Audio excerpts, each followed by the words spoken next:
Mana Mitra WhatsApp governance ని మరింత విస్తరించాలని ప్రస్తుతానికి 158 సేవలు 7 డిపార్ట్మెంట్స్ కు సంబంధించి ముఖ్యంగా ఎండోమెంట్, ఏపీఎస్ఆర్టీసీ, ఎనర్జీ, అదేవిధంగా రెవెన్యూ, సిడిఎంఏ, అన్నా క్యాంటీన్స్, పీజీఆర్సీ వీటికి సంబంధించి 158 సేవల్ని ఆల్రెడీ ప్రారంభించడం జరిగిందని చెప్పేసి మనం చేస్తాం. దీని మీద హెచ్ఆర్డీఎం గౌరవ మంత్రివర్యులు లోకేష్ గారు కూడా మాట్లాడటం జరిగింది. భవిష్యత్తులో అన్ని డిపార్ట్మెంట్స్ కూడా టూరిజం కానివ్వండి, రెవెన్యూ కానివ్వండి, పోలీస్ డిపార్ట్మెంట్ కానివ్వండి, అన్ని డిపార్ట్మెంట్స్ ప్రజలతో సంబంధాలున్న ప్రతి విషయాన్ని కూడా ఈ వాట్సాప్ గవర్నెన్స్ ద్వారా అనుసంధానించాలని చెప్పేసి సమీక్షలో అభిప్రాయపడటం జరిగింది. రాబోయే రోజుల్లో ఈ 158 సేవలే కాకుండా ప్రతి విషయం కూడా ప్రభుత్వానికి సంబంధించి ప్రభుత్వానికి ప్రజలకి ఏ విషయంలో అయితే అనుబంధం ఉందో అవన్నీ కూడా ప్రజలు దాని ద్వారా తెలుసుకోవటానికి, దాని ద్వారా ప్రభుత్వానికి చేరవేయటానికి, తమ అభిప్రాయాలు కానీ, తమ సమస్యలు కానీ, తమ డిమాండ్స్ కానీ అన్నింటినీ ప్రజలకు చేరవేయటానికి ఈ వాట్సాప్ గవర్నెన్స్ ని వినియోగించుకునే విధంగా ప్రతి డిపార్ట్మెంట్ అనుసంధానం కావాలని చెప్పేసి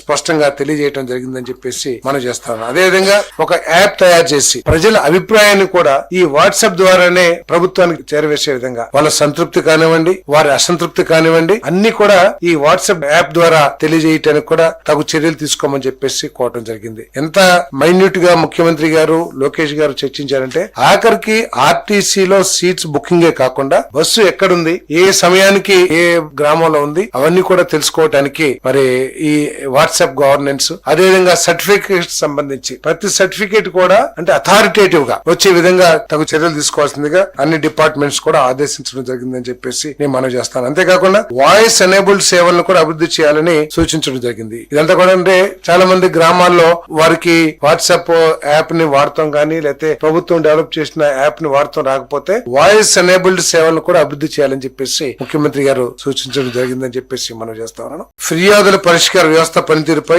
మరి ముఖ్యమంత్రి గారు చాలా క్రిటికల్ గా కూడా సమీక్షించడం జరిగింది. ముఖ్యంగా revenue, home, Panchayati Raj, civil supplies విభాగాల్లో ఎక్కువగా సమస్యలు ఉన్నట్లు గుర్తించడం జరిగింది. దీంట్లో కొన్ని లీగల్ గా ఉన్నా కూడా రిపీటెడ్ గా కొన్ని సమస్యలు ఎక్కువ వస్తా ఉన్నాయి. అంటే ఎక్కువగా ఉన్నాయని కాదు కానీ ఇది ప్రజా సంబంధమైన డిపార్ట్మెంట్స్ కాబట్టి దీంట్లో ఎక్కువగా వస్తా ఉన్నాయి. వాళ్ళు ఎక్కువ ఫిర్యాదులు కూడా పరిష్కరించడం జరిగింది. కాకపోతే గత 5 సంవత్సరాల్లో ఇటువంటి సమస్యలకి పరిష్కారం లభించలేదు కాబట్టి ఎక్కువగా రావడం జరుగుతుంది. వాటన్నిటిని కూడా మరి బాధ్యతగా పరిష్కరించాలని చెప్పేసి కూడా ఆదేశించడం జరిగిందని చెప్పేసి మనం చేస్తాను. అదేవిధంగా పెన్షన్ పంపిణీ, అన్నా క్యాంటీన్లు, ధాన్యం కొనుగోలు, దేవాలయ సేవలపై ప్రజల అభిప్రాయాన్ని సేకరించడం జరిగింది. ఐఎన్పిఆర్ డిపార్ట్మెంట్ ప్రత్యేకంగా ఈ వ్యవస్థలకు సంబంధించి ప్రజల అభిప్రాయాన్ని, ప్రజల యొక్క సాటిస్ఫాక్షన్ లెవెల్స్ ని చాలా స్పష్టంగా తెలుసుకోవడం జరిగింది. ఫోన్స్ ద్వారా కానివ్వండి, ఐవీఆర్ఎస్ ద్వారా కానివ్వండి తెలుసుకోవడం జరిగింది. దాని మీద కూడా సమావేశంలో చర్చ జరిగిందని చెప్పేసి మనం చేస్తా ఉన్నాం. నిరంతరం ప్రజల అభిప్రాయాలు తెలుసుకుని ప్రజల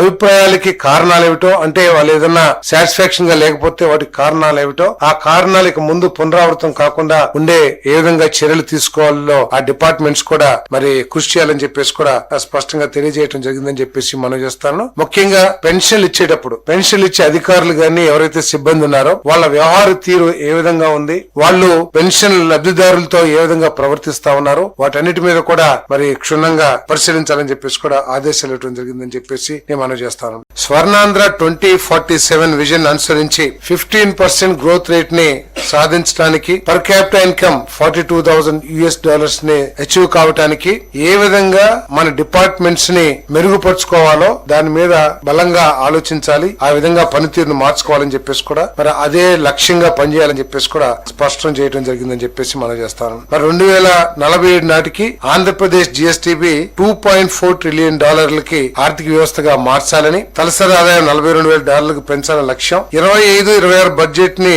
అభివృద్ధికి దోహదపడేలా రూపొందించాలని చెప్పేసి సూచించడం జరిగిందని చెప్పేసి మనం చేస్తాను. ఎందుకంటే 25-26 బడ్జెట్ తయారు కాబోతా ఉంది. కేంద్ర ప్రభుత్వం నుంచి ఎంత ఎక్కువగా మనం నిధులు రాబట్టుకోగలిగితే అంత బాగుంటుంది. కేంద్ర ప్రభుత్వం దగ్గర మిగిలిపోయిన నిధులు కూడా ఉండే అవకాశం ఉంటుంది కాబట్టి వాటన్నిటిని అందిపుచ్చుకోవటానికి మంత్రులు కానివ్వండి, సెక్రటరీస్ కానివ్వండి కృషి చేయాలని చెప్పేసి కూడా చాలా స్పష్టంగా చెప్పడం జరిగిందని చెప్పేసి మనం చేస్తాం. మరి తెలంగాణతో పోలిస్తే జిఎస్డిపిలో 87,000 కోట్ల లోటు ఉందని, కొనుగోలు శక్తిని పెంచాలని పేర్కొన్నారు. జిఎస్డిపి లక్ష్యాన్ని చేరుకోవడానికి వ్యూహాత్మక విధానం అవసరమని చెప్పేసి కూడా ముఖ్యమంత్రి గారు చర్చలో అభిప్రాయపడ్డారని చెప్పేసి కూడా సందర్భంగా నేను తెలియజేస్తాను. మరి వీటన్నిటిని సాధించడానికి ఏదైతే స్వర్ణాంధ్ర 2047 విజన్ ఉందో దాన్ని సాధించడం కోసం రాష్ట్ర స్థాయిలో విజన్ మానిటరింగ్ యూనిట్ ఏర్పాటు చేసి జిల్లాల ద్వారా నియోజకవర్గ స్థాయిలో ప్రణాళికలు రూపొందించాలని చెప్పేసి చర్చించడం జరిగిందని చెప్పేసి మనం చేస్తాం. జిఎస్డిపి వృద్ధికి దోహదపడే ప్రాజెక్టులు గుర్తించి వాటిని ప్రత్యేక పోర్టల్ ద్వారా ట్రాక్ చేయడానికి కూడా మరి ఆలోచించాలని చెప్పేసి కూడా మరి సందర్భంగా చర్చించడం జరిగిందని చెప్పేసి మనం చేస్తాను.